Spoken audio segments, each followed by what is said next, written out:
Hello students, welcome to my channel Shivir commerce class. आज हम start करने वाले हैं हमारा टीएस ग्रेवाल बुक से chapter number 8 accounting for share capital, जिसका हमारा टॉपिक रहेगा issue of shares for consideration other than cash. यानी कि हम जो शेयर्स देंगे, अभी तक हमने इससे पहले जो टॉपिक में जो शेयर्स दिए थे वो हमने कैश से सेल किए थे। ठीक है, कैश से हमने उसका पेमेंट लिया था। अब हम जो शेयर्स इशू कर रहे हैं वो हम कैश ना देके क्या कर रहे हैं, उसके बदले हम उसको क्या दे रहे हैं, शेयर्स दे रहे हैं। लेकिन हम उसके बदले कुछ और लेंगे। ठीक है, कोई सर्विस लेंगे या फिर कोई असेट लेंगे। ठीक है, तो जो पहला टॉपिक रहेगा हमारा वो रहेगा issue of shares for purchasing an asset या परचेजिंग असेट्स। ठीक है, तो इसके लिए जनरलिटी लिख लीजिए। हम क्या करेंगे, असेट्स को परचेज कर रहे हैं और उसके रिगार्डिंग हम उसको क्या दे रहे हैं, शेयर्स दे रहे हैं। हम उससे कैश नहीं ले रहे हैं, हम उससे क्या ले रहे हैं, मशीन ले रहे हैं और उसके टुवार्ड्स हम उसको क्या दे रहे हैं, शेयर्स दे रहे हैं। तो आपके पास क्या आएंगी, असेट्स आएंगी। तो आपको क्या लिखना है, अगर आप 3 असेट परचेज कर रहे हैं तो आपको इंडिविजुअली क्या करना है, उसको मेंशन करना है जो जो आप असेट ले रहे हैं। ठीक है, assets account debit,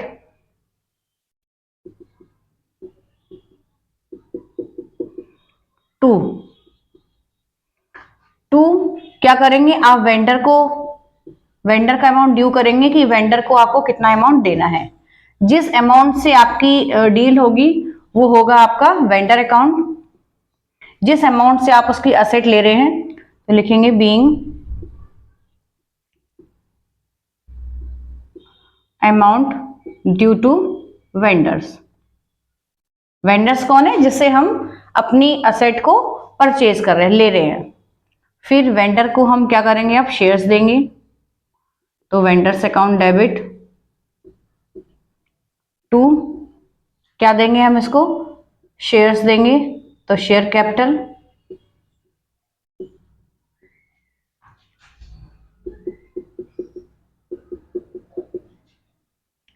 being shares given to vendors. ठीक है, ये हो गई आपकी issue of shares for purchasing assets, अगर आप केवल असेट परचेज कर रहे हो। नेक्स्ट टॉपिक रहेगा हमारा issue of shares for purchasing a business. अगर आप पूरा किसी का बिजनेस ही परचेज कर रहे हो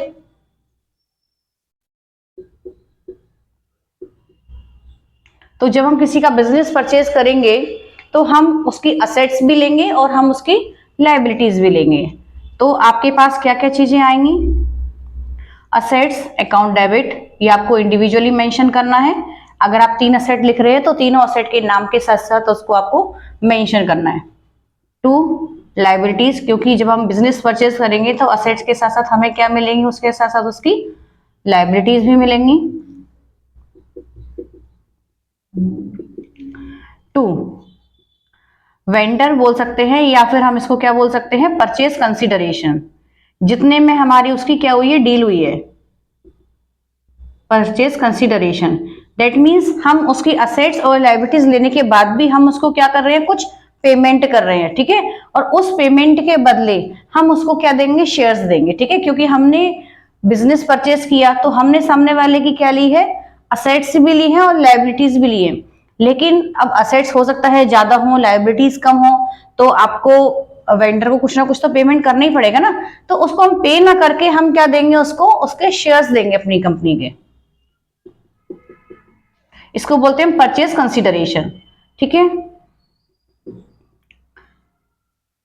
अब देखिए कई बार ऐसा होता है कि अगर बैलेंसिंग फिगर ऊपर आती है तो वो क्या है, गुडविल है, गुडविल अकाउंट।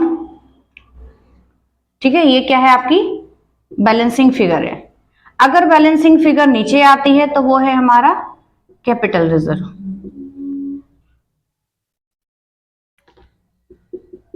ये भी क्या है, बैलेंसिंग फिगर ही है।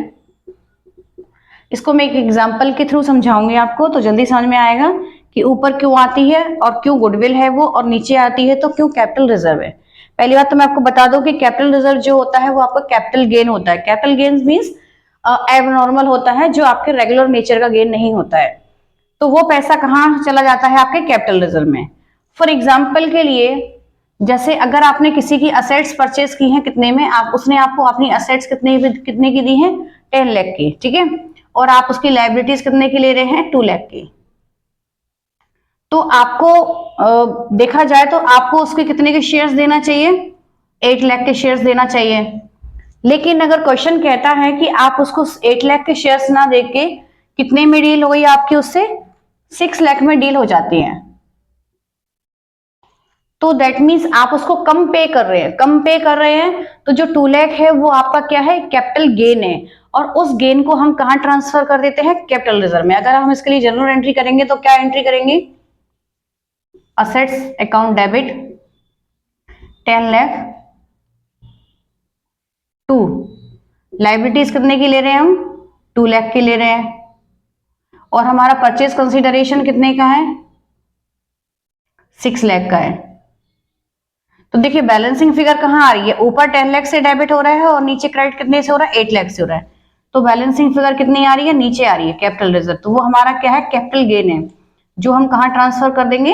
कैपिटल रिजर्व में ट्रांसफर कर देंगे। ठीक है, ये हो गई आपकी। अगर फॉर एग्जाम्पल आप 10 लाख की असेट्स ले रहे हैं, 2 लाख की लाइबिलिटीज ले रहे हैं, और उसके रिगार्डिंग उसको तब भी आप उसको कितना पे कर रहे हैं?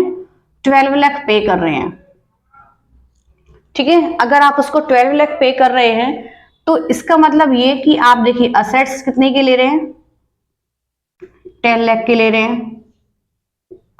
लाइबिलिटीज कितने की ले रहे हैं? 2 लाख के ले रहे हैं। तो देखा जाए तो आपको उसको कितने के शेयर्स देना चाहिए? परचेज कंसिडरेशन कितने का होना चाहिए? 8 लाख का। लेकिन हमारा परचेज कंसिडरेशन कितने का है? हमारी डील कितने में हो रही है उससे? 12 लाख में। यानी कि आप उसको उसके अमाउंट से ज्यादा ही पे कर रहे हो। तो जब हम उसके अमाउंट से ज्यादा पे करते हैं तो दैट मीन्स हम क्या है? उसकी गुडविल की वजह से उसको अमाउंट दे रहे हैं ज्यादा। तो यानी कि हमने उसकी गुडविल भी साथ साथ परचेज की है। तो गुडविल कितनी हो जाएगी? 4 लाख। तो ये बैलेंसिंग फिगर हो गई ना कहीं बैलेंसिंग फिगर नीचे निकली, तो हमने माना कि हमारा वो कैपिटल गेन है। तो हम उस पैसे को कहां रखेंगे? कैपिटल रिजर्व में। अगर हम बैलेंसिंग फिगर ऊपर आती है दैट मीन्स हम क्या कर रहे हैं? सामने वाले की गुडविल भी परचेज कर रहे हैं। तो इस तरीके से ये हमारी एंट्रीज होती हैं। तो ये हमने क्या किया है? सिर्फ अभी परचेज की है। अब हमें क्या देना है? वेंडर को क्या देना है? वेंडर को शेयर्स देने हैं। तो फिर वेंडर को वेंडर्स अकाउंट डेबिट होगा टू शेयर कैपिटल। अब हम वेंडर को क्या देंगे? शेयर्स देंगे, being shares given to vendor. ठीक है, ये हो गई आपकी issue of shares for purchasing a business purchase करने की हुई। नेक्स्ट टॉपिक है आपका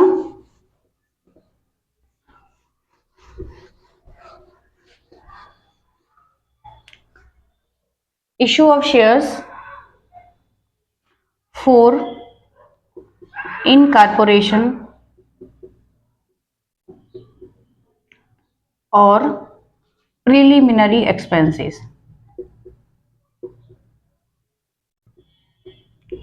दैट मीन्स आप प्रमोशन के लिए जब आप बिजनेस को स्टार्ट कर रहे हो, ठीक है, आप बिजनेस को स्टार्ट कर रहे हो तो आपके कुछ एक्सपेंसेस होते हैं।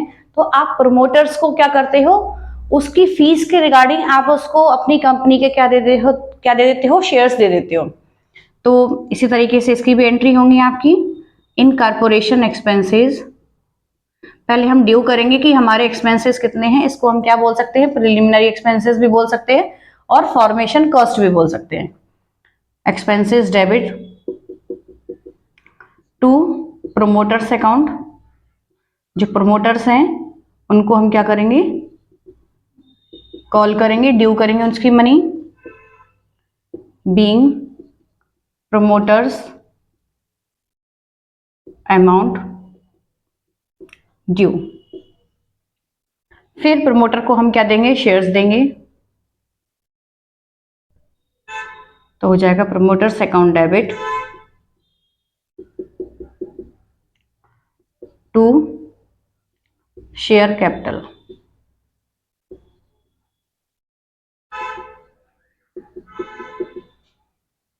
Being shares given to promoter. ये हो गई आपकी प्रमोटर को शेयर देने की। नेक्स्ट है हमारा, हम जब ब्रोकर बोल सकते हैं या अंडरराइटर बोल सकते हैं, जो आपके शेयर्स को बिकवाते हैं, ठीक है, प्रमोशन नहीं करते हैं, वो क्या करते हैं, आपके शेयर्स को बिकवाते हैं और उसके रिगार्डिंग वो क्या लेते हैं, कमीशन। तो कमीशन ना देते हुए हम उसको क्या दे रहे हैं, अपनी ही कंपनी के शेयर्स दे रहे हैं। फॉर अंडरराइटर्स कमीशन, ठीक है, हम अंडरराइटर्स को क्या दे रहे हैं, उसके कमीशन के तौर पर क्या दे रहे हैं, उसको शेयर्स देंगे। तो सेम एंट्री हो जाएगी आपकी, अंडरराइटर्स कमीशन। पहले हम ड्यू करेंगे,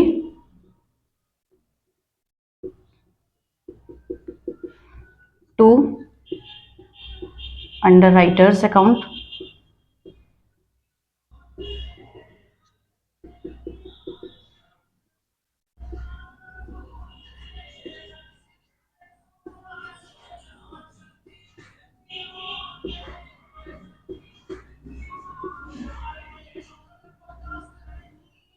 अब अंडरराइटर को क्या देना है, हमें शेयर्स देना है।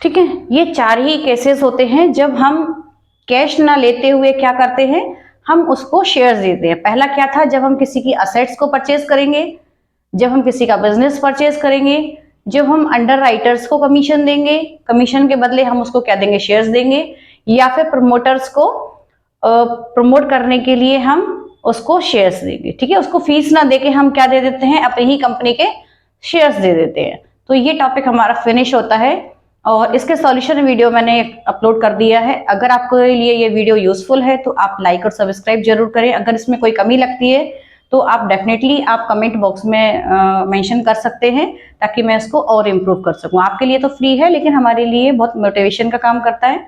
सो प्लीज लाइक और सब्सक्राइब। Thank you.